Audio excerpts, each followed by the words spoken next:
আওয়ামী লীগ রাজনৈতিক দল নয় বরং মাফিয়া দল, এমন মন্তব্য করেছেন প্রধানমন্ত্রীর তথ্য সম্প্রচার বিষয়ক উপদেষ্টা ডাক্তার জাহিদুর রহমান। একই সঙ্গে তিনি বলেছেন, কার্যক্রম নিষিদ্ধ আওয়ামী লীগকে ঘিরে সরকার বড় ধরনের নিরাপত্তা ঝুঁকি দেখছে না, তবে কিছু এলাকায় সতর্কতামূলক ব্যবস্থা নেওয়া হয়েছে। আদালতের রায়ের অপেক্ষার কথাও জানান তিনি। সাইদুর রহমান আবিরের রিপোর্টে থাকছে বিস্তারিত। সচিবালয়ে সাংবাদিকদের সঙ্গে আলাপকালে দেশের রাজনৈতিক পরিস্থিতি, নিরাপত্তা ও সরকারের চলমান পরিকল্পনা নিয়ে কথা বলেন প্রধানমন্ত্রীর তথ্য ও সম্প্রচার বিষয়ক উপদেষ্টা ডক্টর জাহিদুর রহমান। এ সময় আওয়ামী লীগ প্রসঙ্গে কঠোর অবস্থানের কথা তুলে ধরেন তিনি। আওয়ামী লীগ দলটা নিষিদ্ধ হবে কি হবে না, এই জিনিসটা একটু ক্লিয়ার করে রাখা দরকার। সেটা নির্ধারিত হবে আদালতে, আইসিটিতে। যেটা হয়েছে ওই পর্যন্ত, যেহেতু তারা বিচারাধীন থাকবে, সেই পর্যন্ত তাদের কর্মকাণ্ড নিষিদ্ধ থাকবে সন্ত্রাস দমন আইন 2009-এর অধীনে। সো তারা কর্মসূচি নিষিদ্ধ। এই দলটা এখন যে কোনো কর্মসূচি নিয়ে যদি মাঠে নামতে চায়, সে তারা একটা আইন ভঙ্গকারী কাজ করছে। সো সরকার সেখানে ব্যবস্থা নেবে, এটাই স্বাভাবিক। সেনা মোতায়েন প্রসঙ্গে উপদেষ্টা বলেন, জননিরাপত্তার বিষয়ে বিবেচনায় কয়েকটি জেলায় বাড়তি সতর্কতা নেওয়া হয়েছে। সেজন্য যে জায়গায় ঝুঁকি বেশি মনে হয়েছে সেখানে সেনাবাহিনী রাখা হয়েছে জনগণের নিরাপত্তার স্বার্থে। রাজনৈতিক প্রসঙ্গের পাশাপাশি সরকারের বিভিন্ন পরিকল্পনার কথাও তুলে ধরেন উপদেষ্টা। জানান, পর্যায়ক্রমে গণপরিবহনে জিপিএস বাধ্যতামূলক করার উদ্যোগ নেওয়া হচ্ছে। প্রতিটি গণপরিবহনে জিপিএস সংযুক্ত করতে হবে। 10টা জেলায় নতুন করে রেলপথ সংযুক্ত করা হবে। এছাড়া স্বাধীন মিডিয়া কমিশন গঠন এবং মালয়েশিয়ার শ্রমবাজার নিয়ে ইতিবাচক অগ্রগতির আশাবাদ ব্যক্ত করেন সরকারের এই উপদেষ্টা। সাইদুর রহমান আবির, মাই টিভি, ঢাকা। বিগত সরকারের আমলের চুরি করা, পাচার করা টাকা ব্যবহার করে সমাজের মধ্যে এবং দেশের মধ্যে অস্থিতিশীলতা এবং সন্ত্রাসী কার্যক্রম চালানোর অপচেষ্টা করা হচ্ছে বলে মন্তব্য করেছেন বিএনপির সিনিয়র যুগ্ম মহাসচিব ও প্রধানমন্ত্রীর রাজনৈতিক উপদেষ্টা রুহুল কবির রিজভী। তিনি বলেন, যারা জনগণের জীবন থেকে সুন্দর ভোর কেড়ে নিয়েছিল, তারা নানাভাবে উকি দেওয়ার চেষ্টা করছে। সকালে নয়াপল্টনে একটি প্রতিবাদ মিছিল সমাবেশে তিনি কথা বলেন।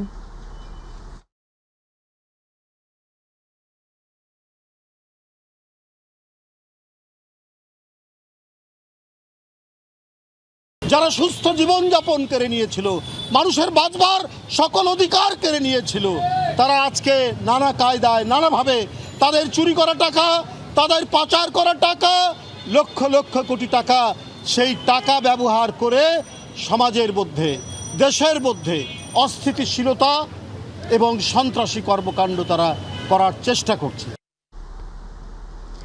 বর্তমান সরকার ফ্যাসিবাদের রাজপথ দিয়ে হাঁটছে বলে মন্তব্য করেছেন বিরোধী দলীয় নেতা জামাতে ইসলামীর আমির ডাক্তার শফিকুর রহমান। তিনি বলেন, 17 বছর মজলুম থেকে এখন ক্ষমতায় এসেই নির্বাচনের আগে দেওয়া সব প্রতিশ্রুতি ভঙ্গ করছে বিএনপি। রাজধানীর বিজয়নগরে ফ্যাসিস্ট আমলে গুম, খুন ও গণহত্যার বিচার দাবিতে 11 দলীয় জোটের সমাবেশে তিনি কথা বলেন। বর্তমান পরিস্থিতিতে আরেকটি বিপ্লব অনিবার্য হয়ে উঠেছে বলে মন্তব্য করেন 11 দলের নেতারা। মাহবুব শেখের রিপোর্ট। ফ্যাসিবাদী আমলে গুম, খুন ও গণহত্যার বিচারের দাবিতে সমাবেশের আয়োজন করে 11 দলীয় জোট। সম্মানিত ভাই এবং বন্ধুগণ, রাজধানীর বিজয়নগরে আয়োজিত সমাবেশে গেল 1.5 দশকে সরকারের নির্দেশনায় ঘটা এ ধরনের ঘটনার তদন্ত ও জড়িতদের বিচারের আওতায় আনতে জোর পদক্ষেপ নিতে সরকারকে আহ্বান জানান বক্তারা। শহীদ ওসমান হাদির হত্যাকাণ্ডের অভিযুক্তদের ভারত থেকে ফিরিয়ে আনার উদ্যোগ নিতেও সরকারের প্রতি আহ্বান জানানো হয় সমাবেশ থেকে। এই হত্যাকাণ্ডগুলোর যথাযথ বিচার করতে না পারে আগামীর বাংলাদেশের কাঠগড়ায় বিএনপিকে আসামির কাঠগড়ায় দাঁড়িয়ে যেতে হবে। দেশে নতুন করে আর কোনো কর্তৃত্ববাদী ধারা প্রতিষ্ঠার চেষ্টা হলে জনগণ তা মেনে নেবে না বলেও মন্তব্য করেন 11 দলের নেতারা। যারা নতুন করে স্বপ্ন দেখছে আওয়ামী লীগকে রাজনীতিতে পুনর্বাসিত করার, তাদের পরিণতি আওয়ামী লীগের মতোই হবে। নির্বাচনের আগে দেওয়া প্রতিশ্রুতি সরকার বাস্তবায়ন করতে পারেনি মন্তব্য করে ফ্যাসিবাদের পথেই বর্তমান সরকার হাঁটছে বলেও অভিযোগ করেন বিরোধী দলীয় নেতা। নির্বাচনের সময় তারা বলেছিলেন, তারা নির্বাচিত হলে ফ্যাসিবাদের হাতে যতগুলা খুন হয়েছে, গুম হয়েছে, নির্যাতন হয়েছে, সবগুলার বিচার তারা করবে। ক্ষমতায় বসার পর এখন তাদের সুর পাল্টে গেছে। বিচার তো তারা করছেই না, বরঞ্চ আপনারা শুনেছেন 4 মাসে 600 জনের অধিক মানুষ নির্মমভাবে বাংলার মাটিতে খুন হয়েছে। আরো দুঃখজনক, এই দলটি নিজেদের হাতে নিজেদের কর্মীদেরকেই খুন করেছে। আরেকটি বিপ্লব অনিবার্য বলেও মন্তব্য করেন ডাক্তার শফিকুর রহমান। হয় আপনারা বিচার নিশ্চিত করুন, না হয় আপনারা যাওয়ার রাস্তা খুঁজে বের করুন। মাহবুব সৈকত, মাই টিভি, ঢাকা। সংসদে আমরা প্রত্যেকটি বিষয় পলাশীর আম্রকাননে বিশ্বাসঘাতকতারা যেভাবে বাংলার স্বাধীনতা বেনিয়াদের হাতে তুলে দিয়েছিল, ঠিক তেমনি আজও দেশকে দিল্লির অধীনস্থ করতে একটি কুচক্রী মহলের ষড়যন্ত্র অব্যাহত রয়েছে বলে মন্তব্য করেছেন জামাতের সেক্রেটারি জেনারেল অধ্যাপক মিয়া গোলাম পরোয়ার। জাতীয় প্রেসক্লাবে ইসলামী ছাত্র শিবিরের ঐতিহাসিক পলাশী দিবসের আলোচনা সভায় তিনি এই মন্তব্য করেন। জামাত সেক্রেটারি বলেন, দিল্লির কাছে দশখত দিয়ে গেল 1.5 যুগ আওয়ামী লীগ দেশের মানুষের স্বাধীনতা কেড়ে নিয়েছিল। এখনও ক্ষমতাসীনদের কেউ কেউ সে পথে দেশকে এগিয়ে নিতে চায়।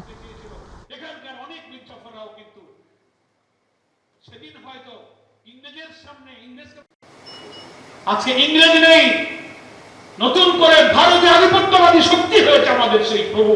আর আজকে বাংলাদেশে সেই দিল্লির আধিপত্যবাদী শোভাযাত্রা বাংলাদেশে বসে ঘোষিত বেগম আর বিজ্ঞাপনের ভূমিকা অবতীর্ণ হয়ে আমাদের স্বাধীনতাকে দিল্লির করতলে সুপর্দ করার কাজে এখন ব্যস্ত আছে।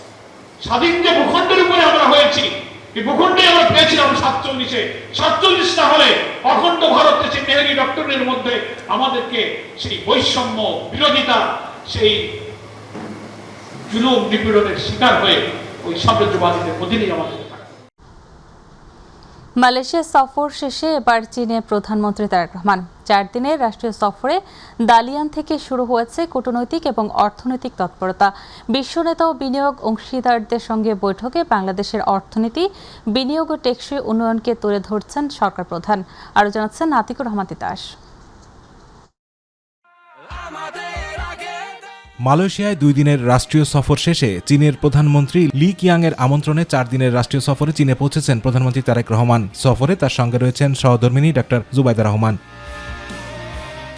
চীনের দালিয়ানে পৌঁছে দিনের শুরুতেই ওয়ার্ল্ড ইকোনমিক ফোরামের প্রেসিডেন্ট ও প্রধান নির্বাহীর সঙ্গে সাক্ষাৎ করেন সরকার প্রধান। বৈঠকে বৈশ্বিক অর্থনীতি, বিনিয়োগ, পরিবেশ এবং বাংলাদেশের উন্নয়ন সম্ভাবনা নিয়ে আলোচনা হয়। পরে স্থানীয় সময় বিকেলে জলবায়ু বিষয়ক এক সেমিনারে অংশ নেন প্রধানমন্ত্রী। এদিকে সফর নিয়ে এক ব্রিফিংয়ে প্রধানমন্ত্রীর উপদেষ্টা মাহাদি আমিন জানান, এই সফরের মাধ্যমে দ্বিপাক্ষিক সম্পর্কের পাশাপাশি বহুপাক্ষিক প্ল্যাটফর্মেও বাংলাদেশের উপস্থিতি আরও জোরদার হচ্ছে। বাংলাদেশের স্বার্থ সংশ্লিষ্ট প্রায় প্রতিটি গুরুত্বপূর্ণ বিষয়ে ফলপ্রসূ আলোচনা করেছেন। সেই ধারাবাহিকতায় চীনে এসে তিনি দ্বিপাক্ষিক সম্পর্ক থেকে বর্তমানে বহুপাক্ষিক বিষয় নিয়ে উপস্থিত বৈশ্বিক নেতৃবৃন্দের সাথে আলোচনা শুরু করেছেন। সফরসূচিতে রয়েছে চীনের স্টেট কাউন্সিলের প্রিমিয়ারে আয়োজিত সংবর্ধনায় অংশগ্রহণ এবং বিভিন্ন গুরুত্বপূর্ণ বৈঠক। আতিকুর রহমান তিতাস, মাই টিভি। বিরোধী দলীয় নেতা ও জামাত ইসলামের আমির ডাক্তার শফিকুর রহমানের সঙ্গে সৌজন্য সাক্ষাৎ করেছেন সুইজারল্যান্ডের রাষ্ট্রদূত রেতো রেংলি। সকাল 11:30টায় জাতীয় সংসদ ভবনের বিরোধী দলীয় নেতার কার্যালয়ে সাক্ষাৎ ও বৈঠক হয়। বৈঠকে তারা বাংলাদেশে নির্বাচন পরবর্তী বিরাজমান সার্বিক পরিস্থিতি, বাংলাদেশ ও সুইজারল্যান্ডের বিনিয়োগ বিষয় নিয়ে আলোচনা করেন। ভবিষ্যতে বাংলাদেশের প্রতি সুইজারল্যান্ডের দৃঢ় সমর্থন থাকবে। একই সাথে ভবিষ্যতে বাংলাদেশে সুইজারল্যান্ডের বিনিয়োগ আরও বাড়বে বলেও তারা আশাবাদ ব্যক্ত করেছেন। বৈঠকে মানববর রাষ্ট্রদূত বাংলাদেশে গণতন্ত্র এবং গণতান্ত্রিক প্রতিষ্ঠানগুলোকে শক্তিশালী করার উপর জোর দেন। এছাড়া রোহিঙ্গা সংকট, মানবাধিকার পরিস্থিতির উন্নয়ন, স্থিতিশীল পরিস্থিতি নিশ্চিতে সরকার, বিরোধী দল এবং নাগরিক সমাজের ইতিবাচক ভূমিকার গুরুত্ব নিয়েও বৈঠকে আলোচনা করা হয়। মাননীয় বিরোধী দলীয় নেতা মানববর রাষ্ট্রদূতকে তার সক্রিয় ভূমিকার জন্য ধন্যবাদ জানান।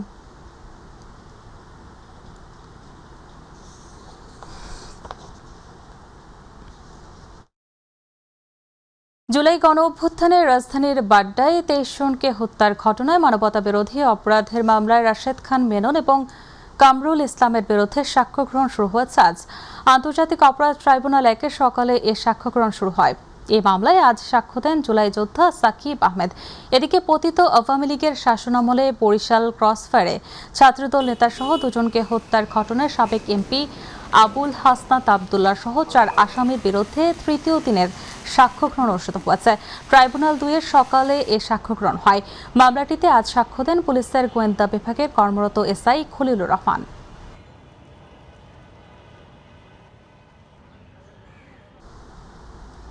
পবিত্র আশুরা উপলক্ষে 4 স্তরের নিরাপত্তা ব্যবস্থা নেওয়া হয়েছে। কোনো ধরনের নিরাপত্তা ঝুঁকি নেই বলে জানিয়েছেন DMP commissioner Moseley Uddin Ahmed. রাজধানীর হোসনি দালাল এলাকায় এক সংবাদ সম্মেলনে এই কথা জানান তিনি। ডিএমপি কমিশনার জানান, তাজিয়া মিছিলে কোনো ধরনের ধারালো অস্ত্র বহন করা যাবে না। শুধু ধারালো অস্ত্র নয়, আতশবাজি, পটকা, বিস্ফোরক কিংবা দাহ্য পদার্থ ব্যবহার করাও নিষিদ্ধ করা হয়েছে। নিষেধাজ্ঞা বাস্তবায়নে রাজধানীর গুরুত্বপূর্ণ পয়েন্টে বিশেষ চেকপোস্ট বসানো হবে এবং মিছিলের বিভিন্ন প্রবেশ পথে তল্লাশি চালানো হবে। আমাদের বিভিন্ন ঢাকার বাইরে থেকে বাংলাদেশের কিছু কিছু জায়গা থেকে বিক্ষিপ্তভাবে তারা ঢাকায় আসার চেষ্টা করেছে এবং সেই জন্য আমরা ঢাকার প্রবেশ মুখ থেকে শুরু করে আমাদের যে ট্রেন স্টেশন, আমাদের বাস স্টেশন, সব জায়গায় আমাদের নজরদারি বাড়িয়েছি এবং তারা যাতে বিক্ষিপ্তভাবে এখানে এসে জমায়েত হয়ে কোথাও কোনো ধরনের মিছিল বা সমাবেশ করতে না পারে সেই জন্য আমরা সজাগ আছি। 5 থেকে 7টি খাতকে গুরুত্ব দিলে 50 বিলিয়নের রপ্তানিকে 150 বিলিয়ন করা সম্ভব বলে জানিয়েছেন বাণিজ্য মন্ত্রী। এ সময় তিনি বলেন, গেল 15 বছর প্রতিটি প্রকল্পতে সময় বেশি লেগেছে, তা আগামীতে হবে না। বেসরকারি গবেষণা সংস্থা রেপের আয়োজিত বেসরকারি খাতের প্রতিযোগিতা সম্ভাবনা নিয়ে আলোচনায় বক্তারা বলেন, পণ্যের বহুমুখীকরণের মাধ্যমে রপ্তানি আয় বাড়াতে হবে। রাকিব হাসানের রিপোর্ট। 3 দশকেরও বেশি সময় ধরে বাংলাদেশের রপ্তানি খাতের প্রধান চালিকা শক্তি তৈরি পোশাক শিল্প। তবে বাংলাদেশ স্বল্প উন্নত দেশ থেকে উন্নয়নশীল দেশে উত্তরণ হলে বৈশ্বিক বাজারে শুল্ক সুবিধা হারানো সহ একক খাতের উপর অতি নির্ভরশীলতা দেশের অর্থনীতির জন্য বড় ঝুঁকি তৈরি করবে। এমন বাস্তবতায় র্যাপিড আয়োজিত বাংলাদেশের সম্ভাবনায় বেসরকারি খাতের প্রতিযোগিতা ও সম্ভাবনা নিয়ে আলোচনায় বক্তারা বলেন, রপ্তানি বাড়াতে পণ্যের বহুমুখীকরণে জোর দিতে হবে। গ্লোবাল ডিমান্ডের সাথে আমার নিজের শুধু কথা ভাবলেই হবে না, সারা পৃথিবীতে মার্কেট যেভাবে যাচ্ছে সেই ডিমান্ডের সাথে এবং আমাদের সেক্টরাল ক্যাপাবিলিটিজের সংযুক্ত বিবেচনা করে আমাদের সেক্টরাল ফাইনালাইজেশনটা করা দরকার। চামড়া খাতে অলরেডি আমাদের $1 বিলিয়ন উপরে রপ্তানি আছে, কিন্তু আমরা মনে করি আরো অনেকগুলো সেক্টর আছে, সেখানে আমাদেরকে যেতে হবে। শুধু চামড়া খাতে কিছু সমস্যার সমাধান করতে পারলে আগামী 5 বছরে 10 থেকে 12 বিলিয়ন রপ্তানি বাড়ানো সম্ভব বলেও জানান তারা। বর্তমান সরকারের যে নির্বাচন ইশতেহার, সেখানে পরিষ্কার করে বলা আছে সেক্টরগুলোর কথা। এবারকার যে বাজেট স্পিচ, সেখানে সেকশন 3 তে একদম পরিষ্কার করে দিয়েছে এক্সপোর্ট ডাইভারসিফিকেশনের যে কমিটমেন্ট, সেই কমিটমেন্টের সাথে এই পুরো প্রজেক্টটা অ্যালাইন। এতটুকু আমি বলতে পারি, এটা দেখেছি। এলডিসি গ্রাজুয়েশনের প্রসেস এবং পোস্ট এলডিসি চ্যালেঞ্জগুলো কিন্তু আমাদের স্টাডিতে এসেছে। যেমন আমার কাজ হবে, আমার টিমের কাজ হবে, কমার্স মিনিস্ট্রির কাজ হবে যে ইস্যুগুলো এখানে এসেছে কিনা। এ সময় বাণিজ্য মন্ত্রী বলেন, গেল 15 বছর প্রতিটি প্রকল্পে সময় বেশি লেগেছে, আর পণ্য রপ্তানির মাধ্যমে দেশের আয় বাড়াতে পণ্যের বৈচিত্র্যকরণ সহ প্রতিটি খাতে দক্ষ জনবল তৈরি করা প্রয়োজন বলেও জানান তিনি। 4 বছর ধরে যে প্রজেক্টটা হবে, পৃথিবী তো ওই জায়গায় বসে থাকবে না, পৃথিবী অনেক আগাবে। তো আমাদের চলার পথে, প্রকল্প সম্পন্ন করার পথে মাঝখানে যদি কোনো অ্যাডাপ্টিবিলিটি, ফ্লেক্সিবিলিটির দরকার হয়, এই মাইন্ডসেট এবং এই এবিলিটি যেন আমাদের থাকে, that has to be a part and parcel of the project, যদি আমরা সফল করতে চাই। এখন থেকে কোনো প্রকল্প বাস্তবায়ন করার ক্ষেত্রে সব মন্ত্রণালয়ের মধ্যে সমন্বয় করা হবে বলেও জানান বাণিজ্য মন্ত্রী। ইভেন গার্মেন্টসকে তার ভ্যালুয়েটেড সেক্টরে, মানে ভ্যালুয়েটেড পার্টে কনভার্ট করার জন্য যদি প্রয়োজনীয় কিছু সহযোগিতা দেই, রিসার্চ বেস প্রোভাইড করি, এই 50 বিলিয়নের এক্সপোর্টটাকে 100-150 বিলিয়নে নিয়ে যাওয়া এত কঠিন কোনো কাজ না। রাকিব হাসান, মাই টিভি, ঢাকা। এইচএসসি সমমান পরীক্ষা 2026 উপলক্ষে পরীক্ষার স্বচ্ছতা এবং শৃঙ্খলা নিশ্চিত করতে সব পরীক্ষা কেন্দ্রে সিসি ক্যামেরা স্থাপনের উপর গুরুত্ব আরোপ করেছেন শিক্ষামন্ত্রী ডক্টর আনমু এহসানুল হক মিলন। চট্টগ্রাম কলেজ মিলনায়তনে আয়োজিত মতবিনিময় সভায় প্রধান অতিথির বক্তব্যে তিনি বলেন, একসময় নকলের বিরুদ্ধে সফলভাবে ব্যবস্থা নেওয়া হলেও বর্তমানে তা ডিজিটাল রূপ নিয়েছে। এই কারণে পরীক্ষা কেন্দ্রে ডিজিটাল ভিজিল্যান্স জোরদার করতে সিসি ক্যামেরা স্থাপন করা নিশ্চিত করা হবে।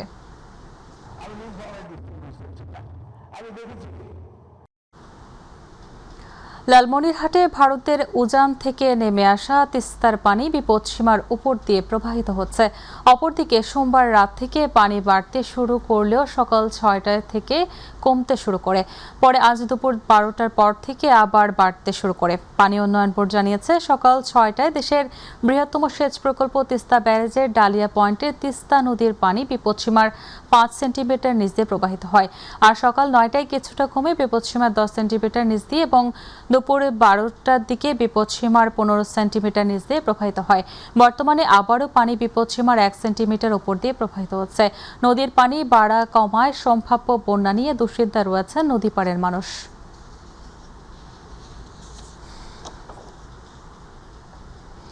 রংপুরের গঙ্গাচূড়ার তিস্তার ভয়াবহ ভাঙ্গনে হুমকির মুখে পড়েছে মহিপুর তিস্তা সেতু রংপুর কাকিনা সড়ক। রক্ষাবাদের সড়কের বড় একটি অংশ নদীগর্ভে বিলীন হওয়ায় যে কোনো সময় যোগাযোগ বিচ্ছিন্ন হওয়ার আশঙ্কা করছেন স্থানীয়রা। বিস্তারিত জানাচ্ছেন প্রতিনিধি মাহমুদুল হাসান। তিস্তার উত্তাল স্রোত যেন গ্রাস করে নিচ্ছে নদী তীর, একের পর এক ধসে পড়ছে রক্ষাবাদ। গত শনিবার সন্ধ্যা থেকে তিস্তায় পানি বাড়তেই গঙ্গাচড়ার মহিপুর তিস্তা সেতুর উত্তর পশ্চিম প্রান্তে শুরু হয় ভয়াবহ ভাঙ্গন। রাতের মধ্যেই প্রায় ৩০ মিটার রক্ষাবাঁধ নদীগর্ভে বিলীন হয়ে সৃষ্টি হয়েছে ৬০ ফুট গভীর গর্ত। এতে ঝুঁকির মধ্যে পড়েছে মহিপুর তিস্তা সেতু এবং রংপুর কাকিনা আঞ্চলিক মহাসড়ক। নদীটা খনন করিয়ে যদি দেয় বাঁধি, তখন মনে করে আমাদের সুবিধা হইবে বসবাস করা। বাঁধ যদি ভেঙে যায়, যে সেতুটা দেওয়া আছে দুই পারের মানুষের চলাচলের জন্য, এই সেতুটা আসলে হুমকির মুখে পড়বে। স্থানীয়দের অভিযোগ, এটি নতুন কোনো সমস্যা নয়। গত বছরও একই স্থানে প্রায় ১০০ ফুট ভাঙ্গন দেখা দিয়েছিল। তখন প্রায় ১৪ লাখ টাকা ব্যয়ে বাঁশের পাইলিং করে ভাঙ্গন ঠেকানোর চেষ্টা করে এলজিইডি, কিন্তু স্থায়ী প্রতিরোধ ব্যবস্থা না নেওয়ায় এবার তীব্র স্রোতে সেই পাইলিংও টেকেনি। আমাদের এলাকার জনগণকে সুন্দরভাবে বসবাসের উপযুক্ত করে দেওয়ার জন্য আমি বিনীত নিবেদন করছি। তবে এলজিইডির দাবি, গত বছরের কাজটি বিশেষজ্ঞ দলের পরামর্শই করা হয়েছিল। নতুন করে ভাঙ্গনের খবর ঊর্ধ্বতন কর্তৃপক্ষকে জানানো হয়েছে। দ্রুত ঘটনাস্থল পরিদর্শন করে প্রয়োজনীয় ব্যবস্থা নেওয়ার আশ্বাস দিয়েছে কর্তৃপক্ষ। ১৪ লক্ষ টাকা ওখানে তারা বাঁশের পাইলিং দিল, ১৪ লক্ষ টাকার এখানে বস্তা ফেলাইলো না কেন? এই বস্তাগুলো ফেলাইলে তো ১০ লক্ষ টাকার বস্তা ফেলাইলে এই জায়গাটা আমার কভার হয়ে যায়। পানা এসে দেখি সেটা ভেঙে গেছে, আর ওই আমার বাজারও দেখলাম যে ৩০-৪০ মিটারের মতো ভেঙে গেছে আর কি, এবং ভাঙন অব্যাহত আছে। এটা আমরা বলছি যে প্রেক্ষাপটটা এটা স্যারের কাছে আমরা উপস্থাপন করছি। লিখিতভাবে এটা হেডকোয়ার্টারে প্রথম বলছিলাম, একদম চিঠি আকারে জানাইছেন আর কি, হ্যাঁ, এবং ওখানে উনি কথাও বলছেন। তিস্তার ভয়াল ভাঙ্গনে শুধু একটি বাঁধ নয়, হুমকির মুখে পড়েছে হাজারো মানুষের যোগাযোগ ব্যবস্থা। এখন প্রশ্ন, বর্ষা আরো তীব্র হওয়ার আগেই কি নেওয়া হবে টেকসই প্রতিরোধ ব্যবস্থা, নাকি ভাঙ্গনের সঙ্গেই হারিয়ে যাবে মহিপুর সেতুর নিরাপত্তা? মাহমুদুল হাসান, মাই টিভি, রংপুর।